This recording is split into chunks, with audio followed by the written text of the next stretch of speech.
Art Institute of Chicago in Chicago's Grant Park, founded in 1879, is one of the oldest and largest art museums in the United States. Recognized for its curatorial efforts and popularity among visitors, the museum hosts approximately 1.5 million people annually. What is the Art Institute of Chicago known for? It is especially noted for its extensive collections of 19th century French painting, Impressionist works in particular, and 20th century painting and sculpture. The Art Institute was established in 1866 as the Chicago Academy of Design. The collection of the Art Institute of Chicago encompasses more than 5,000 years of human expression from cultures around the world and contains more than 300,000 works of art in second curatorial departments. The museum holds work of art ranging from early Japanese prints to the art of Byzantine Empire to contemporary American art. It is principally known for one of the United States' finest collection of paintings produced in Western culture. What are the Art Institute hours? The museum is open to the public Monday 11 a.m. to 6 p.m. and Thursday to Sunday 11 a.m. to 6 p.m. The first hour of every day, 10 to 11 a.m., is reserved for member-only viewing. We are closed Tuesday and Wednesday. Is the museum shop open? The museum shop and modern shop are open during all member and public hours. Monday 10 a.m. to 6 p.m. and Thursday to Sunday 10 a.m. to 6 p.m. 10 paintings you have to see at the Art Institute of Chicago. First is the American Gothic 1930. Second is Still Life with Game Phone. Third, Woman at Her Toilet. Fourth, Sunday on La Grenade Gate 1884 to 86. Fifth is the Portrait of Pablo Picasso 1912. Sixth is the Champ Mars Latour Rogue 1911 to 23. And the last, Nighthawks 1942. The impetus for the painting came while Wood was visiting the small town of Eldon in his native Iowa. American Gothic, often understood as a satirical comment on the Midwestern character, quickly became one of America's most famous paintings and is now firmly entrenched in the nation's popular culture. Still Life with a Game Flow. This work, the earliest European still life in the Art Institute collection, was painted by a leading Spanish practitioner of this new genre. It employs Juan Sanchez Cotan's signature format, commonplace edibles, placed in a shallow, niche-like embrasure with an impenetrable dark background evoking the ladder in Spanish homes, used to keep food fresh. Some of the artist's still lifes contain few objects, while in others, such as this one, the recess is filled. The objects are painstakingly rendered, and their placement seems mathematically exact. The hanging queens and game birds are arranged not perpendicular to the bottom edge of the painting, but on a barely perceptible diagonal. Further enlivening the composition is the strong light that sweeps over the still life and creates a dramatic contrast of light and shade, of precise realism and abstract form. We want to show you one of the most famous masterpieces of Marisol, Woman at Her Toilet, from the Art Institute of Chicago's collection. Typically for Impressionists, Morisot attempt to capture the essence of modern life in summary. The subject explored before numerous times by Edgar Degas, Edouard Manet, and Pierre-Auguste Renoir was rarely broached at the time of women artists, maybe because its erotic connotations. The painting is like a visual poem with all these shades of lavender, pink, blue, white, and gray.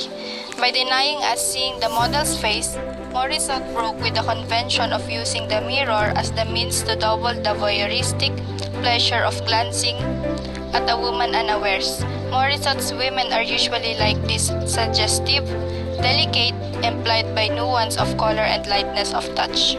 A beautiful touch of femininity combined with the charming of Impressionist style make this painting immediately recognizable as coming from the hand of Bert Morisot. Woman at Her Toilet arrived between the years of 1875 to 1880. and is now owned by the Art Institute of Chicago in US.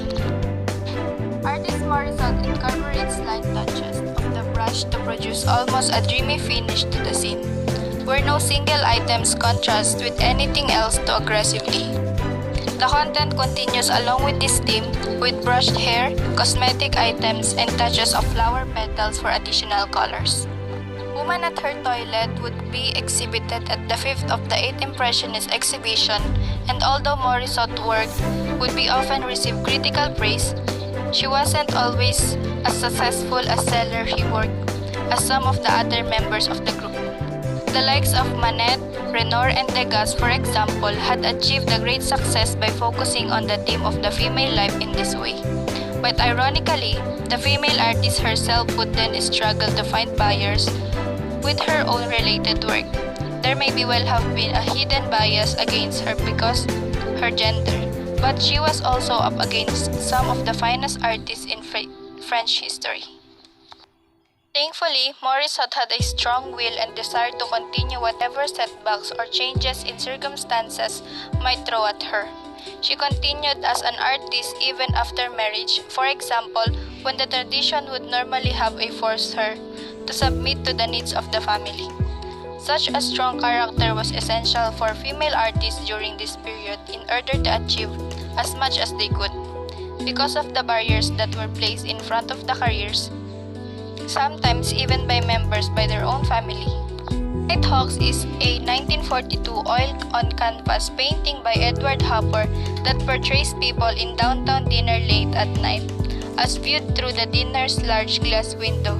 The light coming from the dinner illuminates the darkened and deserted A Sunday Afternoon on the Island of La Grande Jatte, painted from 1884 to 1886 and in the collection of the Art Institute of Chicago, is George Seurat's most famous work. A leading example of pointillist technique executed on a large canvas, it is a founding work of the Neo-Impressionist movement. Seurat's composition includes a number of Parisians at a park on the banks of the River Seine. A Sunday Afternoon on the Island of La Grande Jatte was purchased by the Art Institute of Chicago in 1924 for the reputed sum of $24,000. Portrait of Pablo Picasso from January to February 1912. Artist is a Spanish named Juan Gris from 1887 to 1927. The inscription, Homage to Pablo Picasso, at the bottom right of the painting demonstrate Gris' respect for Picasso as a leader of the artistic circle of Paris and as an innovator of Cubism. The artist first showed this painting in the winter of 1902 at the Galerie Barbaganzas in Paris, where Guillaume Apollinaire described the work in a review as unfinished, whether by design or accident. Although Delaunay's intent is not recorded, it is certain that by 1923, when this work was illustrated in the pages of the Bulletin d'Effort Moderne, it looked at it today. The artist had repainted portion of the canvas and filled areas of reserve with paint. Nighthawks is a 1942 oil-on-canvas painting by Edward Hopper that portrays people in downtown dinner late at night, as viewed through the dinner's large glass window. The light coming from the dinner illuminates the darkened and deserted urban streetscape. It has been described as Hopper's best-known work and is one of the most recognizable paintings in American art. Within months of its completion, it has sold at the Art Institute of Chicago on May 13, 1942 for $3,000.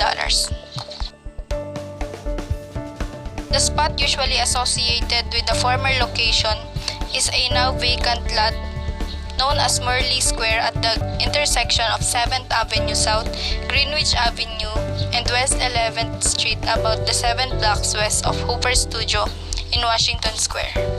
Edward Hopper said that Nighthawks was inspired by a restaurant on New York's Greenwich Avenue where two streets meet.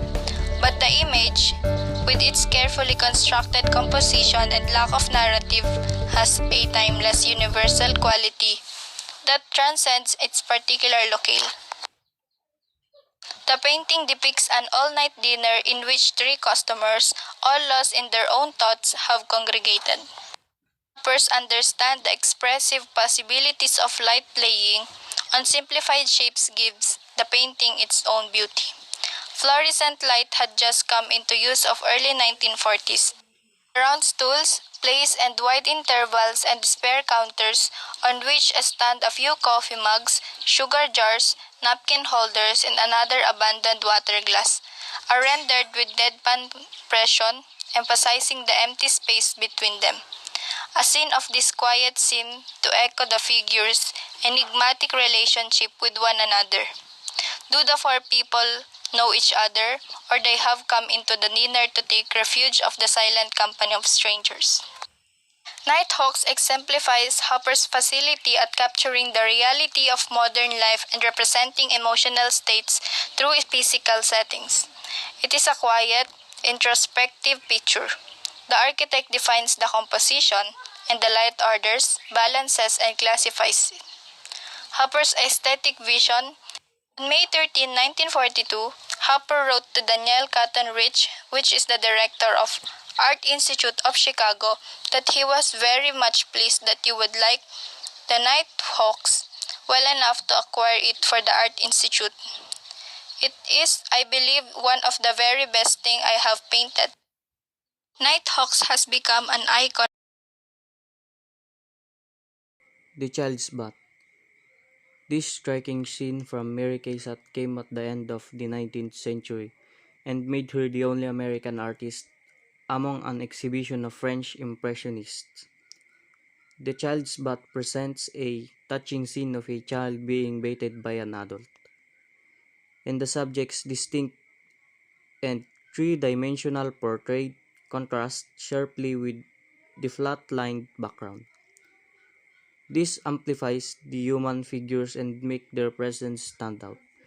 Water Lilies is a series of approximately 250 oil paintings by French Impressionist Claude Monet in 1840 to 1926. The paintings depict his flower garden at his home in Giverny and were the main focus of his artistic production during the last 30 years of his life. Many of the works were painted while Monet suffered from cataracts. The bedroom. Though a famous pictures of the Art Institute of Chicago or the AIC, Vincent van Gogh actually painted three versions of the bedroom that depicted the inside of his home in the south of France. The Yellow House, it is simply a colorful representations of his own bedroom. The original lives in the Van Gogh Museum in Amsterdam, Netherlands. America Windows by Marc Chagall in 1977 presents an unusual secular theme in his oeuvre, merging symbols of American history, the Chicago skyline and the arts.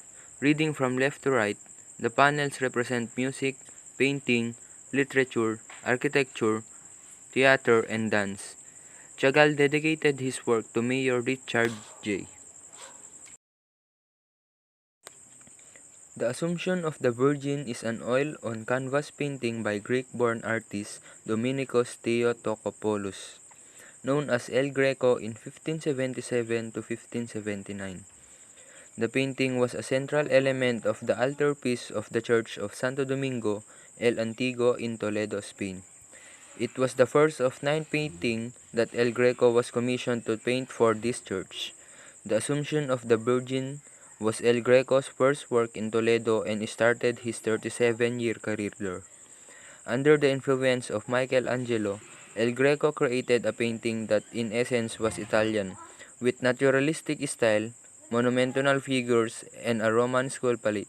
The composition of El Greco's depiction of Assumption of the Virgin resembles Titan's Assumption in the Basilica dei Frari in Venice. with Virgin Mary and angels above and apostles below.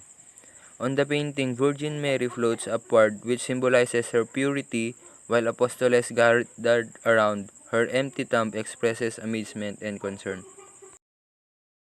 But now, The Old Guitarist is an oil painting by Pablo Picasso, which he created in late 1903 and early 1904. It depicts an elderly musician, a blind, haggard man with threadbare clothing, who is weakly hunched over his guitar while playing in the streets of Barcelona, Spain. It is on display at the Art Institute of Chicago as part of the Helen Bridge Bartlett Memorial Collection. Two Sisters or On the Terrace is an 1881 oil on canvas painting by French artist Pierre-Augustin Renoir in the collection of the Art Institute of Chicago.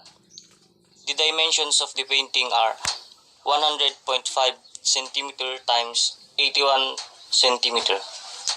The title Two Sisters was given to the painting by Renoir and the title On the Terrace by its first owner, Paul Durand Ruel.